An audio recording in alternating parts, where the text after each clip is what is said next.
My name is Robert Ahad. I worked with Stuart Saturn in the 1970s, I think it was. And my astrological sign is a little confusing. It's on the cusp of Sagittarius and Capricorn. The first time I heard about Stuart Saturn was I was working with a band called Velocet. Now, we were kids. We were 18 years old. I don't want to stop you right now, but if you can look at Pascal, not at the cam, actually. Oh, I should. Yeah, more like a conversation between you two. I understand. Exactly. I see. Okay. Sorry about that. Because it's all good. You know, when I recall, it always goes back. Okay. The first time I met Stuart Saturn was, well, I'll start again. I was working in a band called Velocet on the West Island of Montreal. We were kids. We were 18 years old, 17, 19, somewhere in there. And we were looking for a singer for our band. And so we put out this ad, and Stuart Saturn answered the ad and said that he was a singer. And so he came down to the West Island and went into my parents' basement. And we played a number of tunes for him. We were an original band, so they were all original songs, and we followed the tradition of progressive rock for the time. And I thought we were pretty good. We played pool parties, whatever. And he liked us, so he invited us to his home downtown. And he introduced us to his girlfriend at the time, and we spent some time there, went a couple times over there, and then he mentioned that he wanted to go into the studio, and he booked us in Studio 6. And at Studio 6, we did an overnight session. And he was saying something, I can't remember specifically what he was saying, but something about the producer for Harmonium who was involved. And so anyway, we did this thing. And then afterwards, we went back to his place a few days later, and we're wondering about how the session went. And you know, we were kids. We just wanted a singer for our band. And Stuart, really, he just wanted a recording, and he wanted to get a band to do it. And that's about it. We noticed he was a lot into astrology. He talked about that a lot. He played us his single, you know, a couple of times, and we went in and we did it. And that's my Stuart Saturn story in terms of where I met him and whatnot. I remember you told me that, like, they fired the drummer or something. Yes, that's right. They did fire. Yes, that's right. Stuart was unhappy with our drummer, and he had a drummer of his own. I can't remember the drummer's name. My friend Steve Van Stipet would remember his name. And so basically we went into the session with his drummer. That was it. And that actually broke up the band. Yeah, so that was it. Our drummer was so upset. Our guitarist was so upset, he threw his guitar through my wall, or into my wall, because he was best friends with the drummer. And so the whole thing just sort of exploded the band at that time. Never got back together. Never got back together. That was it. Nice guy, huh? Right. Yeah. Can you tell us a little about what you remember about Stuart? How was he like? He had a high, squeaky voice. He spoke through his nose, and everything he said sounded like he was asking you a favor. That's what I remember about him. He had no money.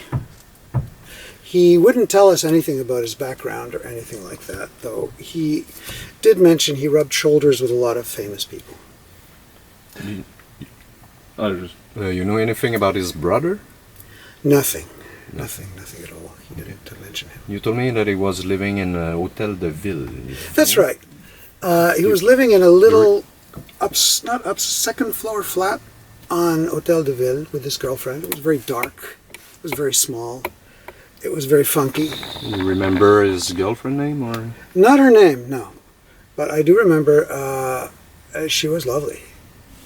can show you a picture. You can tell me if that's her, because I get a girl called Christine something That sounds contact familiar. me, and she said she was her ex-girlfriend, Okay. and she was like a mannequin or something. Yeah, she looked like, well, she was really hot. That's the word I would use. Yeah, she was hot. Yeah. And everybody was wondering, what's she doing with Stuart, because he wasn't hot.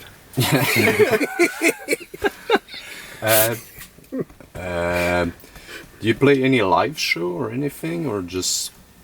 Do you think you did any live shows or? With Stuart? Yeah. No, just the one practice? session. Okay. Just the one session, practice, and then into the studio. Okay. You know if that session was released or? He never told us. He disappeared. He wouldn't answer our phone calls anymore, so we gave up. Like a week after, or a month Something after, like a or week. oh, Yeah, so, like in the next couple of weeks. so rapidly. Very rapidly. And the sessions were like only Lightwind and Saturnized? You I remember, don't remember, honestly. more tracks or? I don't remember. I Okay. don't remember. Again, Steve Van Stiphout seems to have a better memory of the whole thing than I did. Ok. Tu d'autres questions pour l'instant? But the single was already released when you practiced with him? He had a Acetate or something? well, whatever it was, he had a single, Okay. and he played it for us. Okay. And I think he either I can't remember, to tell you the truth. He either wanted to do it again or he wanted to do another song. Okay. But I was pretty sure it was the same song. And because you were the ones looking for a singer, but he got you guys to play his songs. So what was the deal actually? Was there a deal like, I'm gonna like do this Well, song he for offered me? a record contract. He said, "Oh, this is the thing." He dangled a record contract. He said, I got a record contract. All of this, you be my band. It's our ticket to fame. Let's do it. But when the guitarist exploded, that was the end. Do you remember in which newspaper you put an ad? No, no idea. You'd have to. I think it was probably the guitarist who did that. He was the real leader of the band. Okay. And that's Steve, or No, okay. his name was David Foster. Yeah. Oh, David Foster. Yeah. Okay. Different David Foster. Yeah. Still in touch with him or? No, No. we lost. That's been 30, 40 years. Okay, so I have to He's, track him down too. So that's another job for me. There you go. So you want to be surprised, like you're. So just look at the cover and say no shit or no way. Or, So Well, let's close it because that's how it started. yeah, just be careful. Yeah, you could. It's a really expensive record. I now. guess it's only a couple left, eh? Yeah. Okay, mine 300. Okay, so. Okay, so this is the. Are we recording? Yeah, sure. Go Okay. ahead. So this is the Stuart Saturn album you were talking about. I don't know why you want me to open it. Holy! I didn't know he knew these people. George Harrison? Okay, what was the connection? There had to be a connection, right? Yeah. It couldn't be just... Maybe you can check on the liner note. We can. Liner notes. Because he pretends he's playing everything. Plays all vocals, guitars, keyboards. Oh my gosh. Okay, why not? Special thanks to Eric Clapton, George Harrison, and Therese. Are you sure this isn't all bullshit? There's a chance. I don't know. He seemed a little shifty. Okay. There. Do you remember like what were his music skills like? Do you remember any? Was he a good guitarist, good singer? How did you feel how did he perform actually? Because if you went in the studio with him, was he like really giving good musical directives, really like conducting his thing, or? To be fair, we were very green. We were very young. And we had never been in a real studio before. And so for us, the whole thing was like eye-opening. And, and it was also a little bit of a party overnight. And I remember, a little argument between the engineer and Stuart at one point. And so I probably wasn't a very good session. It was one session, one night. One night. and we did the recording, and then he wouldn't answer our phone calls. I think after that, after the guitarist left. A little sneaky. Yeah, that would be the right word. Do you want to take the liner notes? Because if you're impressed with this, do you know any of these people? Oh, personally, no.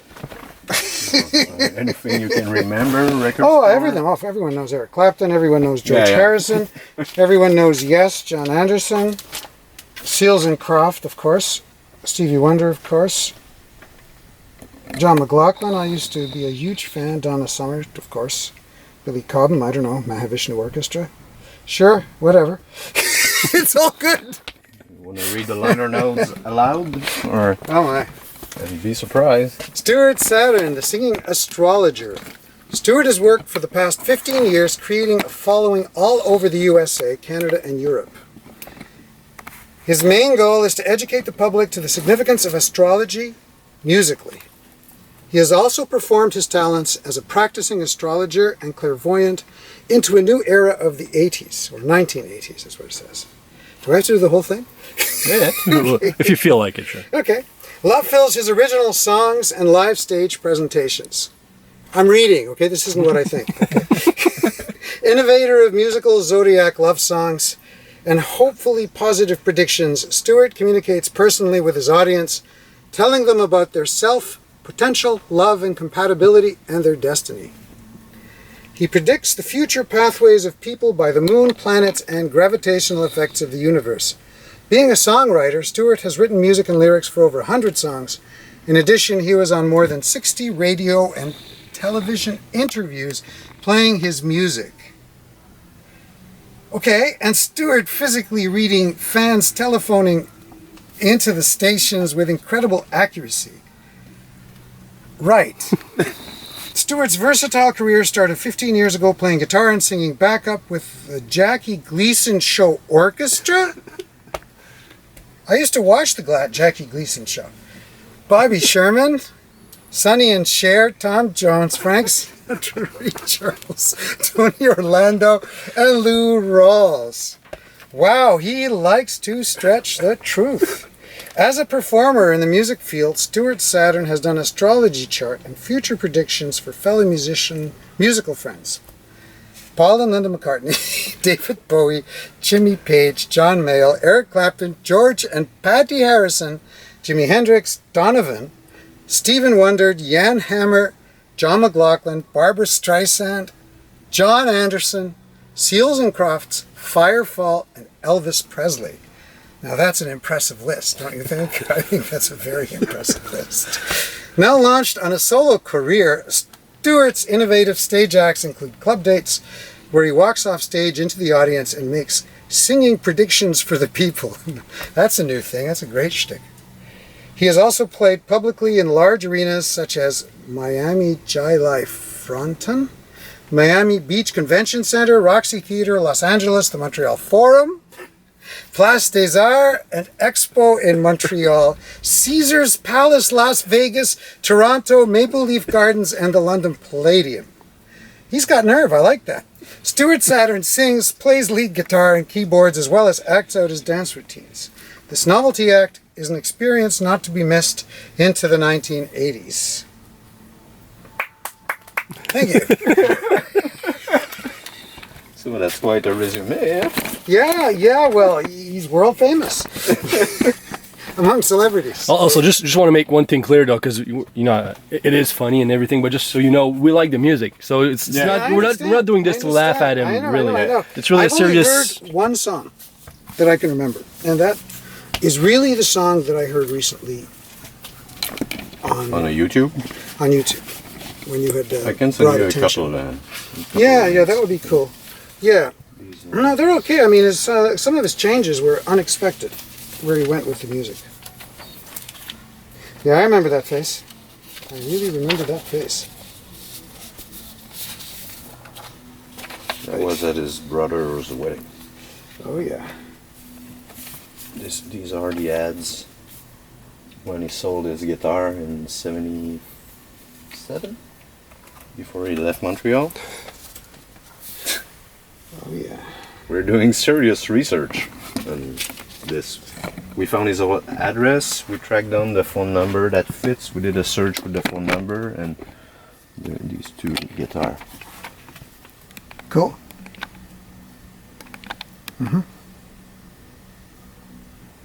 Okay. So that's it. He did play guitar. I remember. Yeah, that. yeah. That's what we. Because he did play guitar for us. And that's it. I'm also looking for his brother now. Because if you. Right. I'm a dead end here. Apparently, he was a psychiatrist in Montreal, but I doubt it. Well, I mean, if any of these claims are verifiable, by all means. Great. Yeah, that's what I have his address, but I want to. If I find him first and he just bullshit me like all that's in the line note, actually. You know, I prefer tracking down all the people involved in this. In this thing, eh? Yeah. Well, this is wonderful. I'm glad you're doing it because it is a piece of history. Yeah, it is. You know, it is a And piece it's a of really history. good record, and we want people to hear it too. And the story is great. So Okay. Yeah. Okay. Yeah. Admittedly, I wasn't a big fan of the music while we were doing it. We were, we came from a background of King Crimson. We came More from a background proggy. of Yes, ELP. We were doing that stuff, and he came in, and it was simple 3-chord, well, plus a bridge, guitar music. yeah, And so for us, it was really a very simple kind of thing. But at the same time, we were so young that, simple things aren't as simple as you think. yeah. And he did the same after Velocet broke up. He found another band called Mana, and they were his backing band. Oh, yeah. So, and I think they broke up too not long after that. But they were more like a heavy prog band. Heavy prog band, he found a progressive band. And the manager from Mana later managed Celine Dion. And the manager Stuart and Mana, they had the same manager. And, later, That's the guy who just died. No, that's his Oh, that's her first husband. manager. First manager. Before Okay, René before Angelou. René Yeah. Angelou. So there's a Celine Stewart connection. Wow. Degrees of separation. Yeah. Yeah, Yeah. that's what we're trying to do. Yeah.